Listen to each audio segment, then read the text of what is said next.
அஸ்ஸலாமு அலைக்கும் வரஹமத்துல்லாஹி வபரகாத்துஹு. அர் ரஹீக் அல் மக்தும் பகுதி 55. பத்ரு போரில் அபுஜஹல் கொன்றதை பார்த்தோம். அவன்தான் இந்த சமுதாயத்தின் ஃப்ரௌன் என்று நபி ஸல்லல்லாஹு அலைஹி வஸல்லம் அவர்கள் சொல்வதை கேட்டோம். அதனுடைய தொடர்ச்சியா இறை நம்பிக்கை நிகழ்த்திய அதிசயங்களை கொஞ்சம் பார்ப்போம். உமைர் இப்னு ஹுமாம் ரலியல்லாஹு அன்ஹு மற்றும் அவுஃப் இப்னு ஹாரிஸ் ரலியல்லாஹு அன்ஹு ஆகிய இருவரின் அற்புதமான முன் உதாரணங்களை இதுக்கு முன்னாடி பார்த்தோம். அது மட்டும் இல்லாம மேலும் பல அதிசயமான நிகழ்ச்சிகள் இந்த போரில் நடந்துச்சு. அவர்களுடைய கொள்கையில அவர்களுக்கு இருந்த உறுதியையும் நிலைத்தன்மையையும் அந்நிகழ்ச்சிகள் நமக்கு சுட்டி காட்டுது.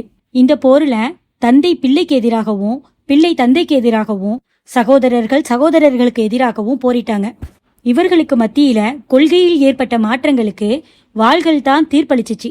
மக்காவில அடக்குமுறைக்கு ஆளாக்கப்பட்டவர்கள் தம்ம கொடுமைப்படுத்தியவர்களை கொன்று தங்களுடைய சினத்தை இதன் மூலமா ஆத்திக்கிட்டாங்க. இப்னு அப்பாஸ் ரலியல்லாஹு அன்ஹு சொல்றாங்க, நபி ஸல்லல்லாஹு அலைஹி வஸல்லம் அவர்கள் தங்களது தோழர்களிடம் ஆசிம் கிளையை சேர்ந்த சில நபரையும் மற்ற சில நபரையும் எனக்கு தெரியும், அவர்கள்லாம் நிர்பந்தமாக போருக்கு அழைத்து வரப்பட்டாங்க. நம்ம கிட்ட சண்டை செய்யணுங்கிறது அவங்களுக்கு விருப்பம் இல்ல. அதனால ஆசிம் கிளையை சேர்ந்த எவரையும் நீங்க கொல்ல வேணாம். அது மட்டும் இல்ல, அபுல் பக்தா இப்னு சாமையும் அப்பாஸ் இப்னு அப்துல் முத்தலிபையும் கொல்ல வேணாம். அவர்களை நிர்பந்திக்கப்பட்டு தான் அழைச்சிட்டு வந்தாங்கன்னு நபி ஸல்லல்லாஹு அலைஹி வஸல்லம் அவர்கள் கூறினாங்க. இந்த வார்த்தையை கேள்விப்பட்ட உத்பாவின் மகன் அபு ஹுதைபா, என்ன எங்களது பெற்றோர் பிள்ளைகள் சகோதரர்கள் உறவினர்கள் எல்லாரையும் கொன்னுட்டு அப்பாஸை மட்டும் விட்டுடணுமா? அல்லாஹ்வின் மீது ஆணையாக நான் அவரை சந்தித்தனா வாளால் அவருக்கு கடிவாளம் இடுவேன்னு சொன்னாரு. இந்த வார்த்தைய நபி ஸல்லல்லாஹு அலைஹி வஸல்லம் அவர்கள் கேள்விப்பட்ட போது உமரிடம் அல்லாஹுவின் தூதருடைய சிறிய தந்தையின் முகத்தை வாளால் வெட்டுவது நியாயமாகுமான்னு சொல்லி வருத்தப்பட்டாங்க. உமர் ரலியல்லாஹு அன்ஹு, அல்லாஹுவின் தூதரே என்னை அனுமதியுங்கள், நான் அபு ஹுதைபாவின் கழுத்தை வாளால் வெட்டி வீசுற, அல்லாஹுவின் மீது ஆணையாக அவர் நயவஞ்சகராகி விட்டாருன்னு சொன்னாங்க. தான் கூறிய இந்த சொல்ல நினைச்சு அபு ஹுதைபா எப்போதும் கவலைப்படுவாரு. இந்த வார்த்தையை சொன்ன நாளிலிருந்தே அவர் நிம்மதியாவே இல்ல. இந்த வார்த்தையின் விளைவை எண்ணி பயந்து கொண்டே இருந்தாங்க. அல்லாஹுவே இறைவன் என்று நான் சாட்சியம் கூறுவதுதான் அந்த குற்றம் மன்னிக்கப்படுவதற்கு காரணமாக ஆகலாம்னு அபு ஹுதைபா ரலியல்லாஹு அன்ஹு ஆதரவு வைத்தாரு. அபு ஹுதைபா ரலியல்லாஹு அன்ஹு அபுபக்கர் ரலியல்லாஹு அன்ஹு அவர்களின் ஆட்சியின் போது யமாமாவில் நடந்த போரில் வீரமரணம் எய்தினாரு. மேலும் நபி ஸல்லல்லாஹு அலைஹி வஸல்லம் அவர்கள் அபுல் பக்தைய கொலை செய்ய கூடாதுன்னு தடுத்திருந்தாங்க. ஏன்னா அவர் மக்காவில நபி ஸல்லல்லாஹு அலைஹி வஸல்லம் அவர்களுக்கு பாதுகாப்பு அளித்தாரு. அவர் நபி ஸல்லல்லாஹு அலைஹி வஸல்லம் அவர்களுக்கு எந்தவித நோவினையும் கொடுத்ததில்ல. நபி ஸல்லல்லாஹு அலைஹி வஸல்லம் அவர்களுக்கு வெறுக்கும்படியான எந்த ஒரு காரியத்தையும் அவர் செய்ததில்ல. மேலும் ஹாசிம் முத்தலிப் கிளையினரை ஒதுக்கி வைக்க வேண்டும்னு எழுதப்பட்ட ஒப்பந்த பத்திரத்தை கிழிப்பதற்கு இவரும் ஒரு காரணமா இருந்தாரு.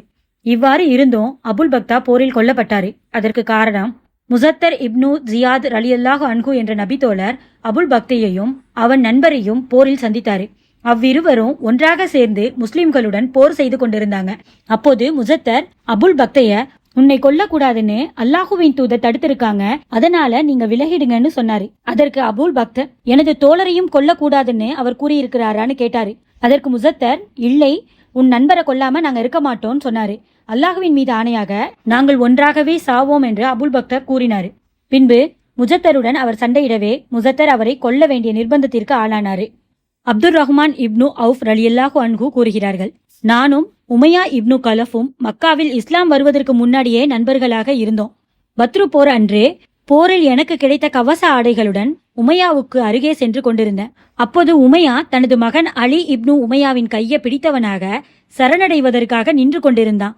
என்னை பார்த்த உமையா, என்னை நீ கைதியாக்கி கொள்ள வேண்டுமா? உன்னிடம் உள்ள இந்த கவச ஆடைகளை விட நான் உனக்கு சிறந்தவன் இல்லையா? இன்றைய தினத்தை போல் ஒரு நாளை நான் பார்த்ததே இல்ல. உங்களுக்கு பால் கொடுக்கும் ஒட்டகங்கள் வேண்டாமா? என்னை யாராவது சிறை பிடித்தால் நிறைய பால் கொடுக்கும் ஒட்டகங்களை பிணையாக நான் தருவேன்னு சொன்னான். இந்த வார்த்தையை கேட்டதும் உருக்கு சட்டைகளை கீழே போட்டுட்டு அவ்விருவரையும் இரு கைகளில பிடித்து கொண்டேன். அப்போது உமையா கோழியின் இறகை தன் நெஞ்சில் சொருகியிருக்கும் அந்த மனிதர் யாருன்னு கேட்டான். அவர்தான் ஹம்சா என்றேன். அதை கேட்ட உமையா, அவர்தான் எங்களுக்கு இந்த போரில் நிறைய அழிவுகளை ஏற்படுத்தியவர்னு சொன்னான். அப்துல் ரஹ்மான் இப்னு அவுஃப் ரலியல்லாஹு அன்ஹு தொடர்ந்து சொல்றாங்க, நான் உமையாவையும் அவனது மகனையும் இழுத்து போயிட்டு இருக்கும்போது உமையா என்னுடன் இருப்பத பிலால் ரலியல்லாஹு அன்ஹு பார்த்துட்டாங்க. இந்த உமையா தான் மக்காவில பிலால் ரலியல்லாஹு அன்ஹு அவர்களுக்கு அதிகம் வேதனை தந்தவன். அவனை பார்த்த பிலால் ரலியல்லாஹு அன்ஹு இதோ இறை நிராகரிப்பவர்களின் தலைவன் உமையா, இவன் இன்னைக்கு தப்பித்து போயிட்டானா என்னால் இனிமே தப்பிக்கவே முடியாதுன்னு சப்தமிட்டு சொன்னாரு. அதற்கு நான், பிலாலே சும்மா இரும், இவன் இப்போது என்னுடைய கைதின்னு சொன்னேன். மீண்டும் பிலால் ரலியல்லாஹு அன்ஹு இவன் தப்பித்தால் என்னால் தப்பிக்க முடியாதுன்னு அலறினாரு. அதற்கு நான், ஓ கருப்பியின் மகனே, நான் சொல்வது உனக்கு கேட்கலையான்னு கேட்டேன். அதற்கு மீண்டும் பிலால் ரலியல்லாஹு அன்ஹு இவன் தப்பித்தால் நான் தப்பிக்கவே முடியாதுன்னு கூறிட்டு மிக உயர்ந்த சப்தத்துல, அல்லாஹுவின் உதவியாளர்களே, இதோ நிராகரிப்பவர்களின் தலைவன் உமையா இப்னு கலஃப், இவன் தப்பித்தால் என்னால் தப்பிக்க முடியாதுன்னு சொன்னாரு. முஸ்லிம்கள் எல்லாரும் இதை கேட்டதும் வளையத்தை போல எங்களை சூழ்ந்து கொண்டாங்க. நான் உமையாவை காப்பாற்ற முயற்சித்தேன். அப்போ ஒருவர் உமையாவின் மகனை பின்புறத்திலேருந்து வெட்டினாங்க.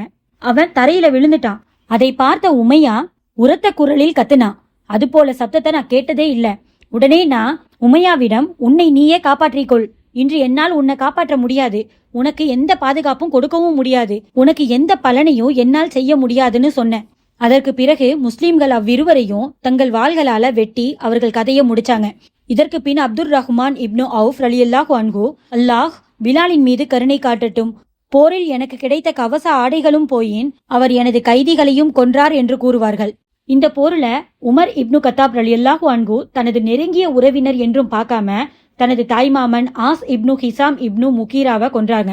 போர் முடிந்து மதினாவிற்கு திரும்பி கொண்டிருக்கும் வழியில் கைதிகளில் ஒருவராக இருந்த அப்பாஸிடம், அப்பாஸே, நீங்கள் இஸ்லாமை ஏற்றுக்கொள்ளுங்கள், அல்லாஹ்வின் மீது ஆணையாக எனது தந்தை கத்தாப் முஸ்லீமாகுவதை விட நீங்கள் முஸ்லீமாவதுதான் எனக்கு விருப்பமா இருக்கு.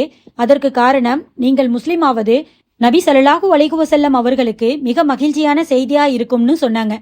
அபுபக்கர் ரலியல்லாஹு அன்ஹு இணை வைப்போருடன் வந்திருந்த தனது மகன் அப்துர் ரஹ்மான கூவி அழைத்தாங்க. ஏ கெட்டவனே, எனது செல்வங்கள் எங்கே என்றார்கள். அதற்கு அப்துர் ரஹ்மான், ஆயுதமும் வேகமாக ஓடும் குதிரையும் வலிக்கட்ட வயோதிரிகளை கொல்லும் வாளும் இவற்றை தவிர வேறொன்றும் என்னிடம் இல்லை என்று பதிலளிச்சாங்க. நபி ஸல்லல்லாஹு அலைஹி வஸல்லம் அவர்கள் கூடாரத்திலிருந்து நிலைமைகளை கவனிச்சாங்க. முஸ்லிம்கள் எதிரிகளை கைது செய்வதில் ஈடுபட்டு இருந்தாங்க. நபி ஸல்லல்லாஹு அலைஹி வஸல்லம் அவர்களுக்கு வாசலில் வாளேந்தி காவல் புரிந்த சஅத் இப்னு முஆத் ரலியல்லாஹு அன்ஹு முஸ்லிம்களின் இச்செயலை பார்த்து வெறுப்படைந்தாரு. சஅதின் முகத்துல வெறுப்பை கண்ட நபி ஸல்லல்லாஹு அலைஹி வஸல்லம் அவர்கள், சஅதே, இம்மக்கள் செய்வதை நீங்க வெறுக்கிறீங்க போல இருக்கன்னு கேட்டாங்க.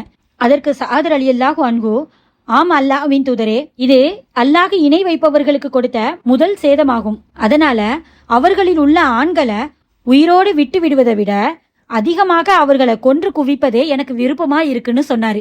இன்ஷா அல்லாஹ் இதனுடைய தொடர்ச்சியை அடுத்த பகுதியில பார்க்கலாம். வாஹிரு தவ்வானா அல்ஹம்துலில்லாஹி ரப்பில் ஆலமீன். அஸ்ஸலாமு அலைக்கும் வரஹ்மத்துல்லாஹி வபரகாத்துஹு.